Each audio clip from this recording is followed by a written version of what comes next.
So specialist ops and our focus on the specialist operations area. Unfortunately, you've got me talking for a lot of it, but there may be times when Mark wants to just jump in with some comments in here. So my agenda for the presentation, the focus is to start off talking about police specialist operations and what we mean by that.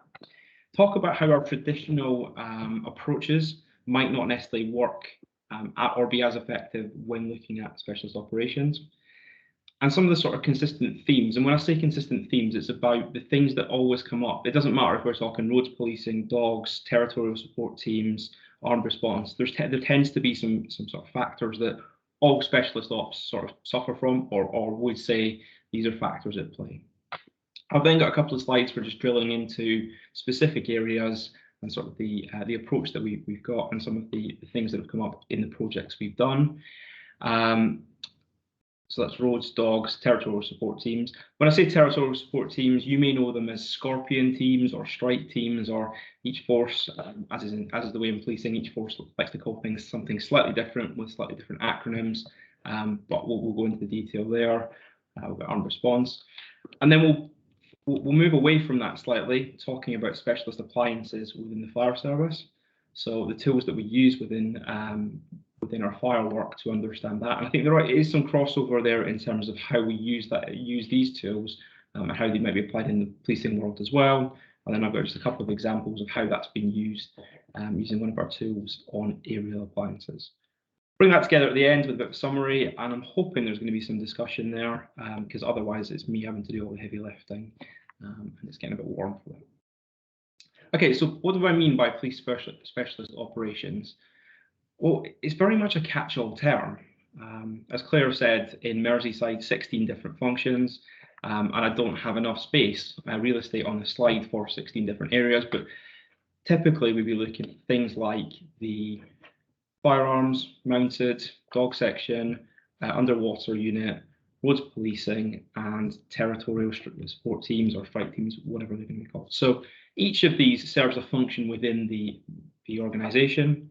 And it tends to be a very specific or specialized function.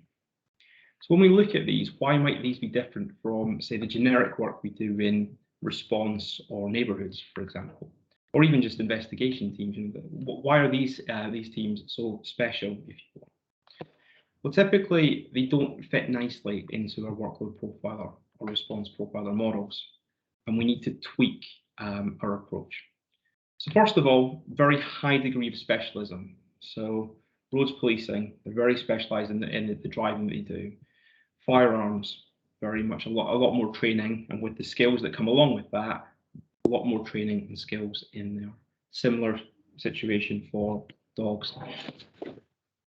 So with the significant training requirement in that specialism is one thing we've got to account for. There's also something that I think factors in across all of the specialist work is the difference between core and non-core workloads. So there's very much a balance there around you have some forces where the specialist team will only do their own work and they won't get too much involved in going to incidents or they'll have a remit and say we go to these types of incidents, and it's very much black and white. They only go to those incidents. In other forces, that black and white becomes very grey, and they'll be sent to much more a wider variety of incidents in there. So that remit of what sits within the team is very different, not just in terms of the different teams, but also we've seen across different forces. So for example, roads policing unit in South Wales might have a very different remit from a roads policing unit in Gwent. Now, you would expect that they're doing similar things. They're both going to touch the M4. However, actually the remit and what they get involved in could be different based on the priorities and the resourcing in the force. And just on to that, I suppose, is the third point around the support being provided to and from the operation. So in some forces, we'll see some of this specialist work being undertaken by other functions, so response or neighbourhood policing. So an example of that might be a road traffic collision in a town centre. We're not going to send the RPU. Instead, response or neighbourhood will deal with it if it's a small RTC injury only type thing. So that's fine. It's viewed as road traffic work when it's being done by the operation itself rather than the roads policing unit. But also, on the flip side of that, we've got the specialists carrying out substantial amount of work that they would deem non-core. So, for example, you might have a firearms unit who end up picking up, when there's no firearms calls, they might pick up other types of incidents that's not firearm related, it's not a spontaneous firearm or planned action. However, they have the time, they have a warrant card, therefore they're doing that. So actually that becomes quite difficult in terms of, well, we see they're busy and they're doing their 40 hours a week and that sort of thing, but actually how much of that is in firearms and how much of that is just general policing, and understanding the balance of that can be really important. The next point is around performance, and I think it's quite key actually that sometimes when we think about the operation in terms of response, we think about a 15-minute response to immediate, a 1-hour response to emergency. So 15 minutes to emergencies, 1 hour to immediate type thing. So we get sort of blinded by that. And actually, the targets that are being used might be different depending on the organisation and the function. So firearms units, for example, they might not actually be too worried about how quick the first arriving unit is, but they might focus their minds on the second arriving unit, because once that second arriving unit is on scene, they're then able to perform the tactics that they need to do. So first arrival is great, and it means you can put a perimeter on and you can do some tactics, but it's not until the second or third arrival is in place that the whole capability of the firearms unit comes to the fore. So that's the sort of piece where we might think that performance, or the emphasis on performance, might look slightly different. And then finally, the other piece on this is, generally when we're doing response or neighbourhoods, we typically talk about a 33% abstraction rate for policing.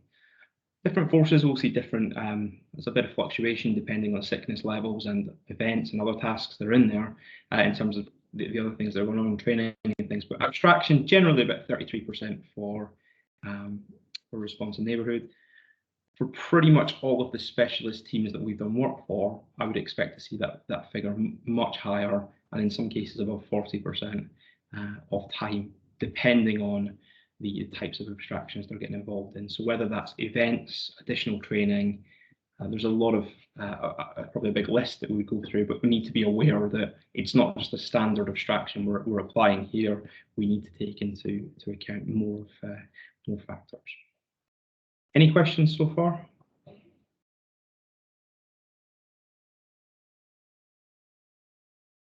Silence is golden. I shall crack on. Okay, so consistent themes that we see. So when we sit down and have the workshops with practitioners, there tends to be this common misconception. And that common misconception or frustration that they have is the operation don't understand us. Force control room, our management, they don't really understand the capabilities that we have or what we can and can't do. So examples of that will be, or certainly officers have cited that, of people being sent to non-appropriate incidents. Or, so an example of that might be sending a single crewed dog handler to a domestic abuse call. They're on their own, they don't have any backup. And then what they hear from the dispatch is, well, you're all okay because you've got the dog. And from their point of view, they were saying, hold on a second, the dog's locked in the van and I've got this really griefy domestic abuse that I've got to deal with on my own. That doesn't feel about right. And then there's the other pieces around it when they're not being used and maybe they should be. So certainly we've got examples where the tactical support team were 2 streets away when they heard that response officers were making entry and going through doors. And we're saying, well, actually, we've got the skills and the equipment here that could have helped with that. So there can be this ability to make sure that the communication and understanding between the control room, management, and the teams themselves could be improved. We talk a lot in these projects about the difference between core and non-core work. I think it's very important up front to know what that remit of what is the core work, what is the function there to do, and what is the sort of nice to have or the additional work they do. And actually, there's a real balance there to be had. So generally, we're fortunate enough that there's not, in most areas, firearms, there's not firearms incidents going off all the time. So there is some downtime for firearms officers. So they can pick up other incidents, but they need to be able to pick, if they pick those incidents up, they need to be able to drop them or move away, because actually they still need to be that deployable resource that can go to a spontaneous firearms incident. So that balance between, we have a specialism and we need to keep that specialism in case it's going to be used, versus actually, I'm a police officer, I have a warrant card, and I should be looking to help the community there. And there's a third point here, which is, it might be somewhat subtle, but I think it's quite important that we come out, we talk about it. A lot of the time when we look at the response officers and we try and look at response officer shift pattern and things, what we're trying to do is match the resources to the demand. And when it comes to specialist ops, we're not necessarily focusing so much on that, because a lot of the time what we need to do is make sure that the minimum staffing is in place. So certainly one of the discussions we would have with departments is, okay, what's the very minimum you would be comfortable going around with? So is it the ability to, or the capability to deal with 2 major road traffic collisions within your patch at the same time? Is it something, you know, similar type metrics for firearms, etc.? And that will set the minimum staffing levels that we should never drop below. And obviously at that point, there might be times where you're not necessarily resourcing to the peak, but because you need to keep the resources available and have, probably the best way of describing that might be a flatter shift pattern to make sure the capability is always in place. That's the first set of consistent themes.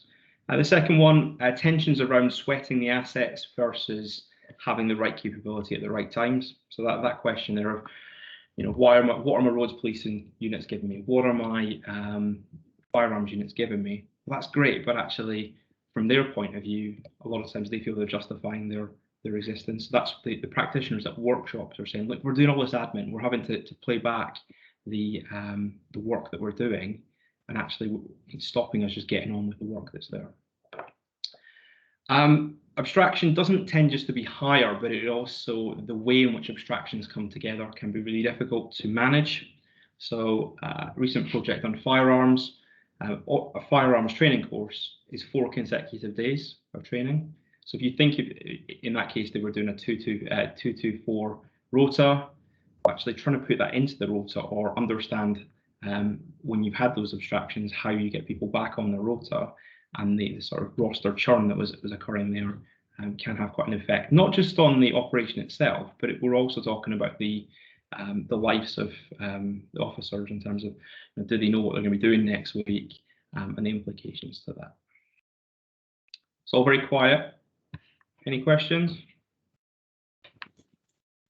That's a key one for us, Ali, around that. We're not at that point yet, but as that training requirement and how we build that into future scenarios to test is going to be an interesting one for us to tackle.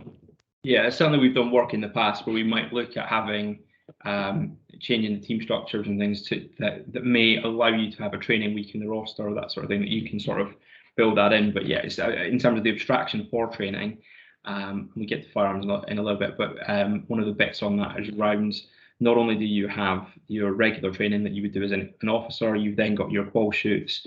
If you've got any specialisms, then they may require additional training, etc. And it does build up very quickly. Okay, so just drilling into this a little bit. So we started to talk about some of the areas. The first area I want to talk about is roads policing. And I think Mark and I were having a discussion about this last week. And one of the things we noted from doing roads policing work in different forces is that the remits can look very, very different. So in one force, they're very single-minded, that they're only going to go to serve accidents or road traffic collisions and injury that take place on the motorways. In another force, it might be motorways and fast-moving roads. And in a third force, it was, oh, well, we deal with anything that happens on the roads. Now, if you think about the 3 different approaches there, the resource requirements and the processes in place will be quite different because of that. So yeah, certainly some discussions around the road network that's been served. But then over and above that, there's then questions of how much do the RPU teams get involved in things like investigations? So do they just go out and go to the incidents, or are they dealing with the RTC investigations, that sort of thing. And then a much wider question around the proactive nature. So are they getting involved in KSI reduction, the thematic campaigns? So how much proactive work are we doing on drink drive, speeding, etc.? County Line's massive piece in there in terms of some RPU units are very much involved in that, and so drugs coming in and making sure that that type of activity is targeted. In other forces, the response is, well, we don't have the resources to do that. So depending on the remit and the amount of time you want to spend on those type of tasks will have a massive implication on what can be done. So the next piece on there will be the differences in processes. So we've got some forces we work with where a lot of the RPU teams are double crewed or have some sort of double crewing in them, whereas others, no, we're always single crewed. So obviously single crewing or double crewing has a massive difference in terms of the number of resources you require. There's also an element there in terms of the number of units that would be deployed on scene, given the number of officers you have, but it's certainly something that we see some large differences across different forces in. The final piece, and it does come up in terms of each and every one of these functions, but the other tasks and trying to quantify this, things like maintenance of vehicles becomes much more of an issue in roads policing units than it does in, say, response. So certainly I was working with the Chief Inspector who we had to delay our workshop meeting while he was watching the videos from the previous night, because what he was trying to work out was how did we manage to lose 2 vehicles last night through a TPAC type thing. But that's the nature of the job in terms of vehicles do get damaged. There is having to return them to maintenance and things. These times add up, and it's something that needs to be accounted for within the process, and certainly workshops and where possible using data around, okay, how often do we have trips to the maintenance yard? What does that mean? What does it look like, etc. That all needs to be factored into the resource calculations and discussions on it. So that's sort of the key on roads policing, very much around understanding the remit, understanding the difference in processes across different forces, and trying to quantify some of those other tasks there. The bit that I certainly thought was difficult in these types of projects is really the trying to understand from a management and then also practitioner point of view, how much time should be spent on thematics and the proactive prevention type work, and trying to size that, because that can be really challenging in times there. Onto the dog side of things, I've used dog unit as a term, but I think when we get into this and you get into detail, it's important to distinguish between the different types of dogs. So very much,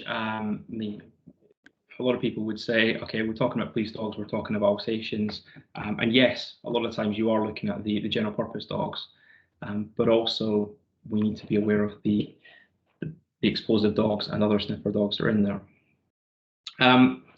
Typically single crewed.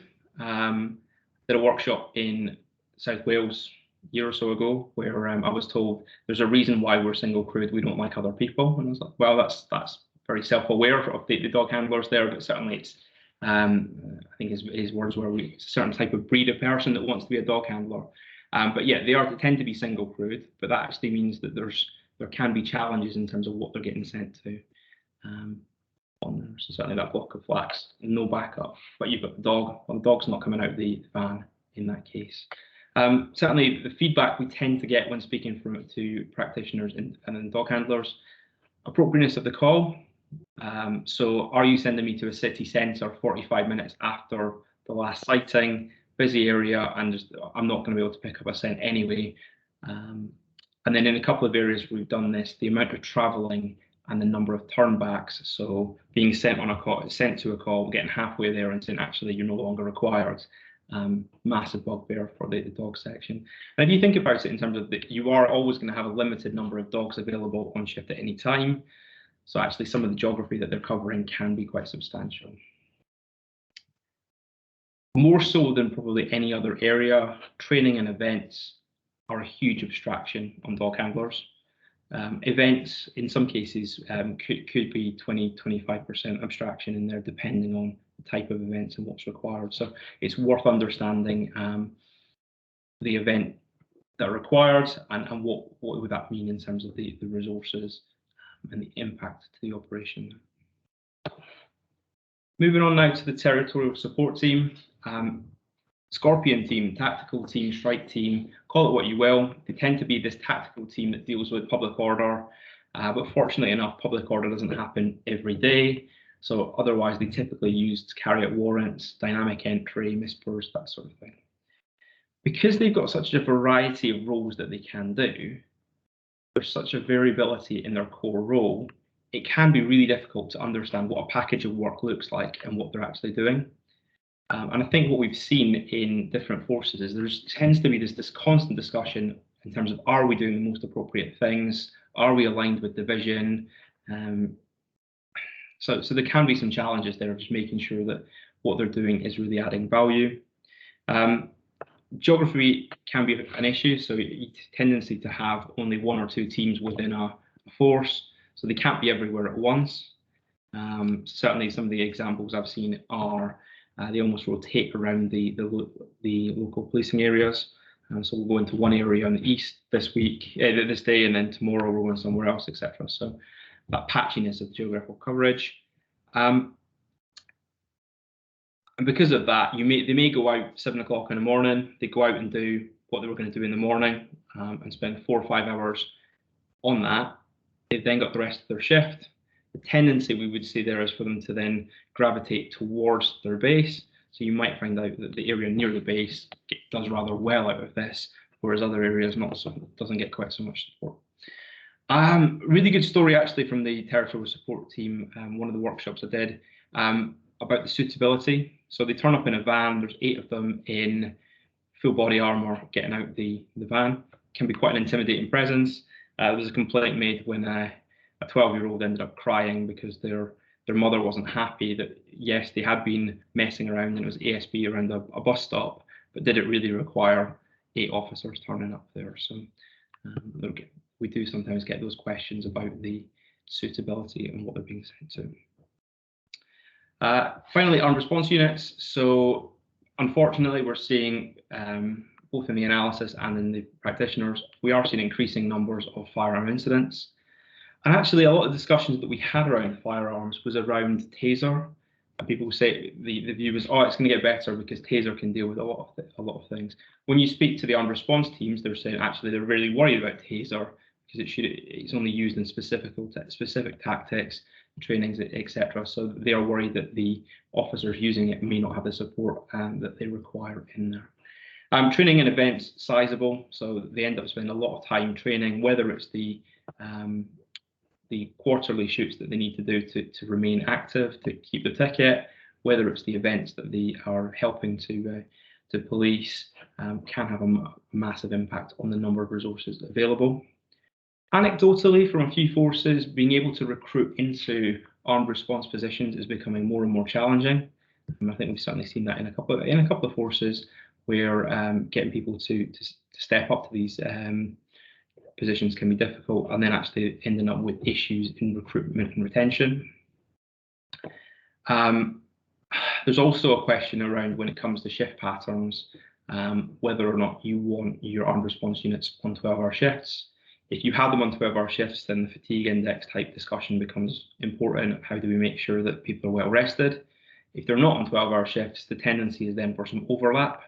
And then with that comes financial commitments in terms of additional equipment, vehicles, guns, etc. So those sorts of things. So hopefully in this section, I've given you a flavour of the sorts of discussions that come around every time we go into one of these types of functions. Typically, what we're trying to do is understand, okay, what are the biggest bugbears? What does the workload look like? What does the non-core workload look like? And particularly understanding some of the abstractions around it. So that's the policing side. Before I move on from that, were there any questions or any comments on that?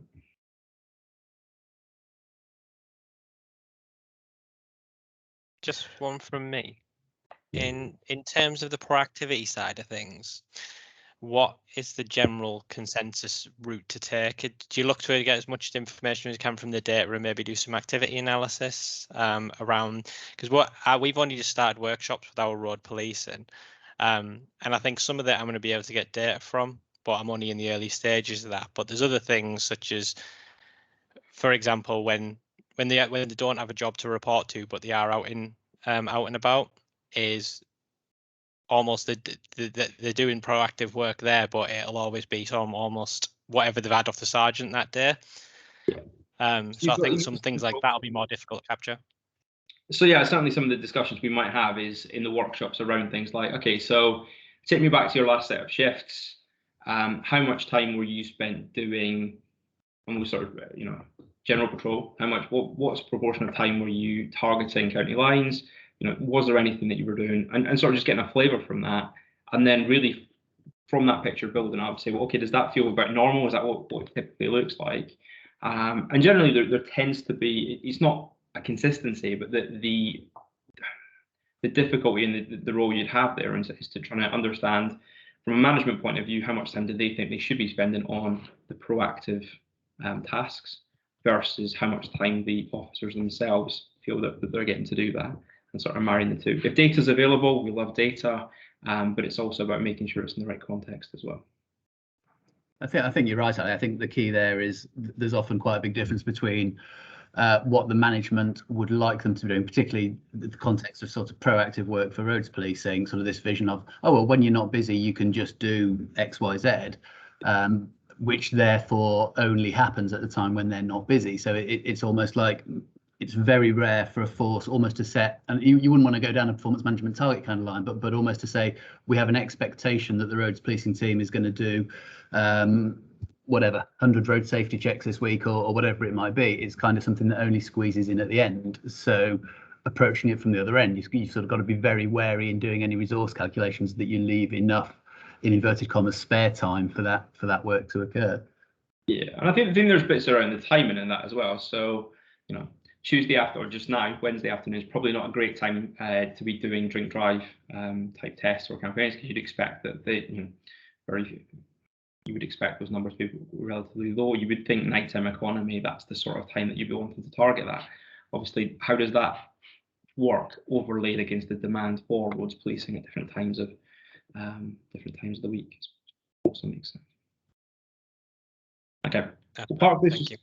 No worries, we'll park this just now and certainly come back to it. I just wanted to touch on fire services as well, because I think it's quite important. There's quite a few parallels here, so I think it's quite useful. So specialist appliances for fire services. So the type of work we've done in the past on specialist appliances. So everything from where should we put our operation support vans, co-responders. So medical co-response tends to, probably 5 or 6 years ago, became a big thing where ambulance services weren't able to get to as many cardiac arrests as they would like, and fire services certainly took some of that work in terms of they have the ability to respond to cardiac arrests, for example. So where should we have our co-responders? How many do we need? What does that look like? The big ones we spend a lot of time on recently has been the aerial ladder platform. So being able to get to the high-rise buildings, etc. Where do we need to put our platforms in order to give us good coverage on there? Similarly, your off-road appliances, boats, and then duty officers as well. A lot of this tends to be a lot around location and coverage tend to be the big things when we talk about fire. So in terms of the tools we'll use, a lot of time we'll be looking at workload profiler. So looking at the CAD data and say, okay, what kind of appliance utilization are we getting? How often are we using the aerial ladder platform or the boats, etc.? They're there, but are they being overused? That sort of thing. And then also we've got a tool that we use called the Fire Incident Response Simulator, which gives us an ability to look at the speed of response first appliance. So typically that's what we use for pumps. But when analysing the specialist appliance, yes, we'll look at the workload, but the workload and the demand might be quite different compared to, say, just a normal pump. So we always get into a question about what is the appropriate demand for the likes of an ALP. So we could just look at the deployments, but that might give us a false picture. So if you think about it, and it's same for policing as well, you go to you've got the ability in the data to look at the incidents you went to. What you don't know is, did the specialism go because it was there, or did it go because it was required? On the flip side of that, are there instances where the specialism, in this case the ALP, it would have been mobilised, but it wasn't because it was too far away? So in Shropshire, for example, if the ALP was required in Telford, but there's no ALP within 45 minutes from Telford at that point, because it's on something else or it's too far away, we wouldn't have seen that in the data, it wouldn't have been mobilised. So there is that question of, do we understand not just the demand and actually what we did, but also the unseen demand? That works okay for the likes of the ALP, but you can probably use practitioners and discussions on that. But for other areas, it can be useful just to really try and drill into, okay, what does our demand actually look like? Is the incidents that we've gone to, the mobilisations, is that a complete picture, or should we be looking at something else as well? Targets for specialist appliances also tend to be different. So in fire, and for police colleagues, this is probably a bit different. In fire, there tends not to be a national target for response. So each fire and rescue service will set their own target. So it might be an 8-minute, 12-minute, up to 15 minutes, I suppose, for first response. But typically when we talk about specialist units, it's not about first response. It tends to be the backup and things. So a typical question we might get for the aerial appliances, what proportion of our coverage can we get to within 30 minutes? Or how often would the ALP get there within 30 minutes? So slightly different. Once again, that performance that we're looking at with the specialist appliance might be different. Also our focus tends to be a lot more on location optimization rather than workload. From the point of view of the ALP, I would suggest very few ALPs are being used more than 2% of the time. It tends to be really low utilization. So we're not too concerned about the utilization of them. The two things we would want to be looking at is, are they in the right place? And do we have simultaneous demand taking place? So sort of resiliency question or resiliency redundancy question in there. Okay, so that tends to be the tools we'd use. One of the things I talked on there about location optimization, we have a tool which Shropshire have some outputs for around the facility location planner. So this is an example for everyone. It's made up data, but I thought it was useful just to give you an idea. So if we take the geography of Mid and West Wales Fire, and we were to say, okay, based on looking to maximise the demand coverage for aerial appliances, we want to cover the most demand we can within 45 minutes. Where should we situate our ALPs? In this case, we're saying Newtown and Carmarthen. So that's an example there. And anything in green would be within a 45-minute coverage. Anything in red sits outside of there. So what we might want to do is compare these two locations, the optimal locations, with where the ALP currently sit, and see, well, actually, how different is that? What does the coverage look like? Is this giving us 75% coverage and our current approach only gives us 68? Was that something we'd think about moving? But also understanding some of the risks. So from Mid and West Wales, don't have huge amounts of they might not have huge amounts of high rise, but one of the things they might want to look at is, well, actually, we've got our university town in Aberystwyth, and that both of them sits outside of the 45-minute target, and that's going to take over an hour. Maybe that's an hour and 10 minutes to get the ALP there. What does that mean? What does that response time look like? Would we need to have a third ALP or rearrange them slightly so that we've got that risk covered off? So these are the sorts of things we might be looking at within the fire sector. So slightly different in terms of the way in which those specialisms play out, and it tends to be very much more around the actual appliances, where these appliances sit, and how many of them you need in order to give you the coverage that would be required. Scott, is that helpful in terms of? Yes, thanks, Ali. Yeah.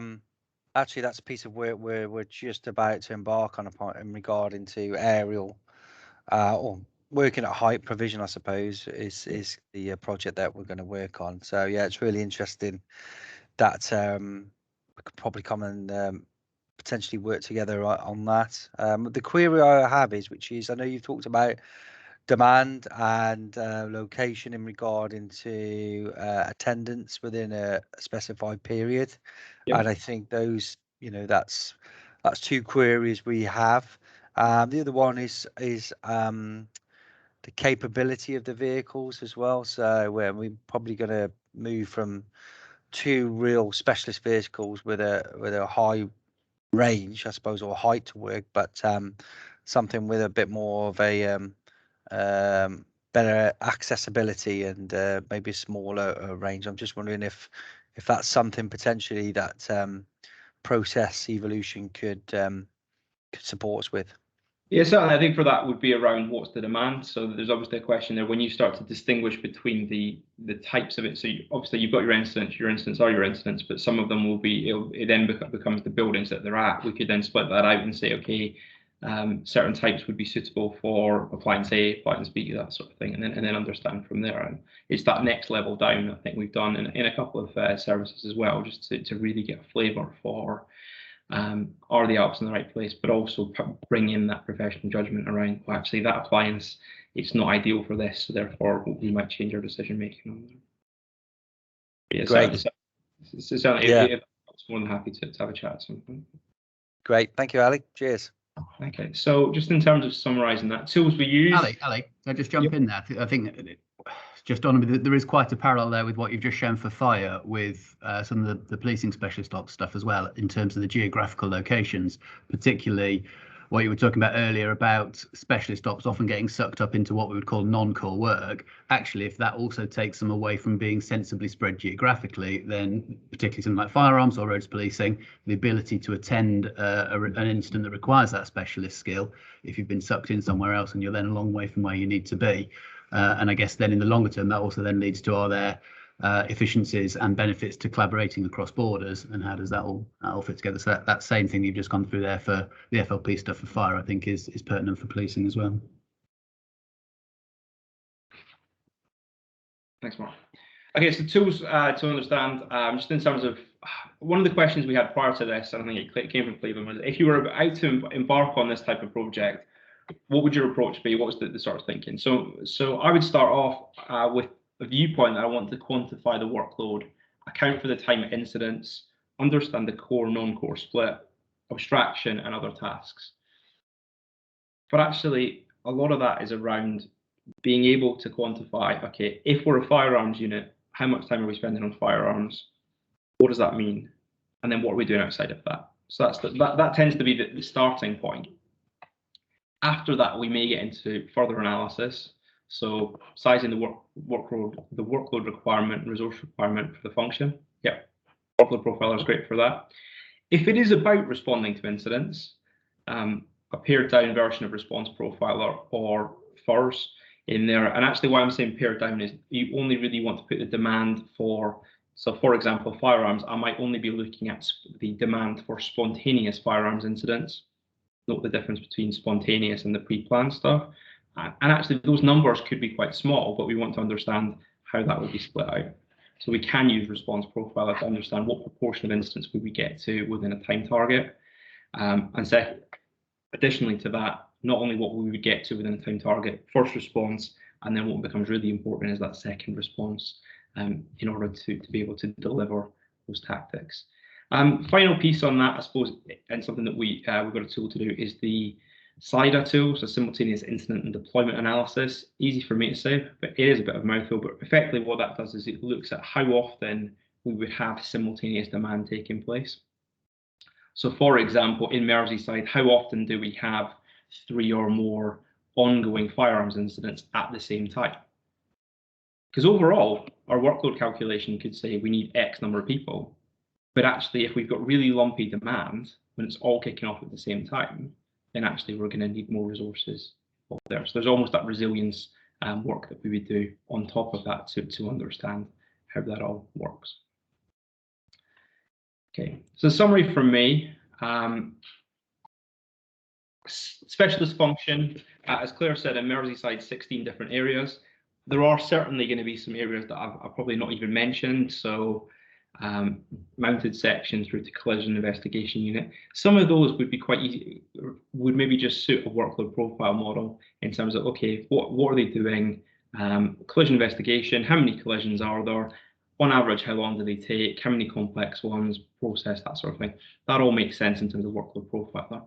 Where you've got things where you're time dependent, such as co-response or was policing, etc., you may need to go into more detailed modelling.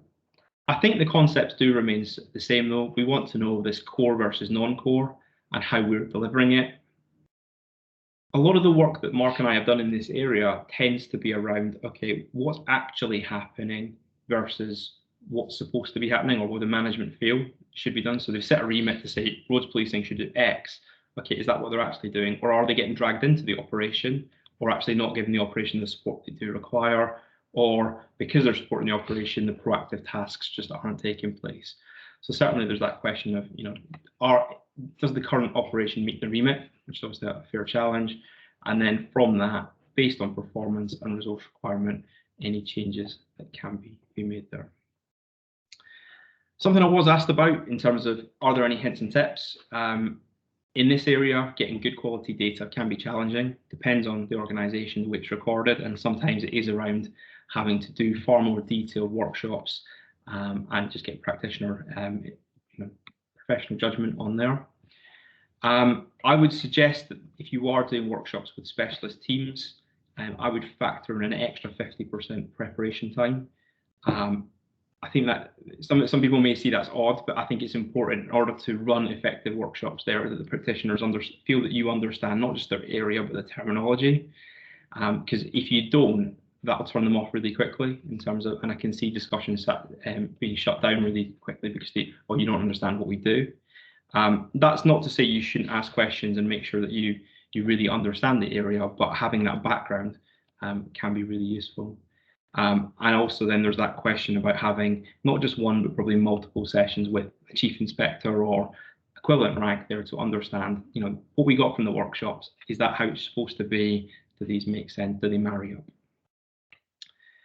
Final piece, when we're talking about specialist functions, generally these are smaller teams, and they may actually be smaller teams that are then split across different areas within the force.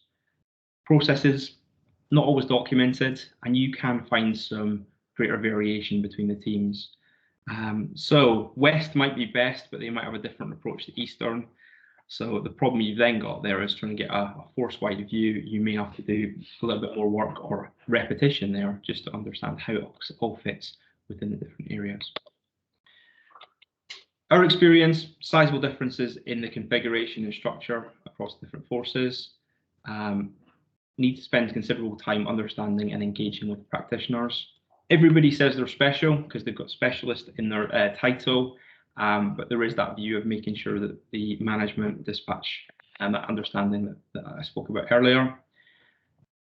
Slight differences to normal projects, but I think we've covered all of that. Geographical spread, core versus non-core, understanding events, training and abstraction being critical, and then that minimum staffing level and resilience can be really important.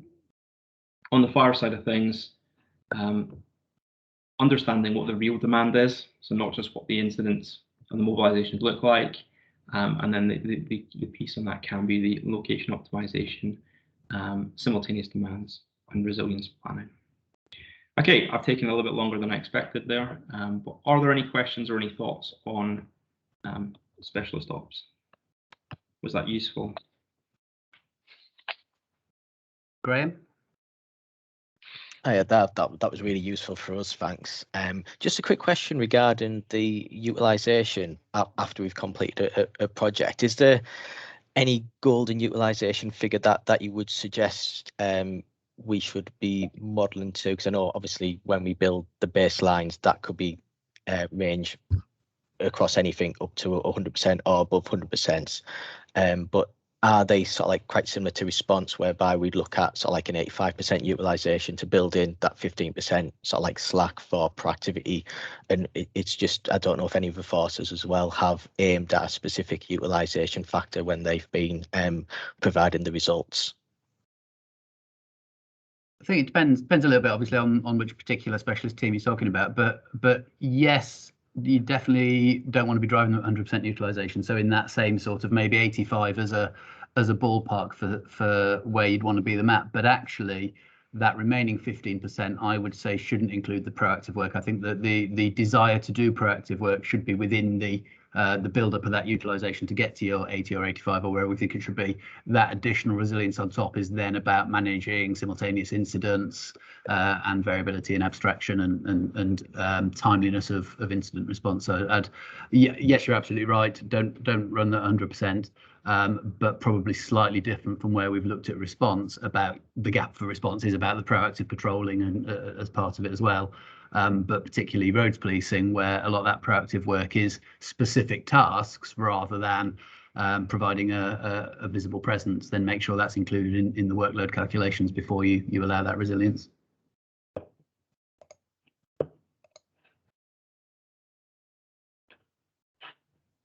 Okay, any other questions? Any thoughts? Ali, it's Claire from Merseyside. It was just really reassuring, I think, to hear that most of the specialist stops are having similar challenges to us. So in terms of that, it's been really useful around that, and we need to go away and have a think about how we do this.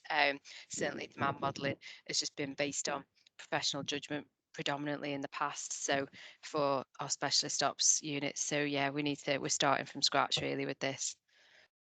Okay. Thank Well, as you. I said, we're going to post this onto the our YouTube channel. But if there are any questions, I'll send out the slides anyway. I've posted the video to YouTube. But if there are any questions or anything that you want to follow up on, I'm more than happy to. Glenn's just got a quick one, Ali. I'm assuming it's a quick one, Glenn. Yeah. Never, no. The abstractions is one of the big demand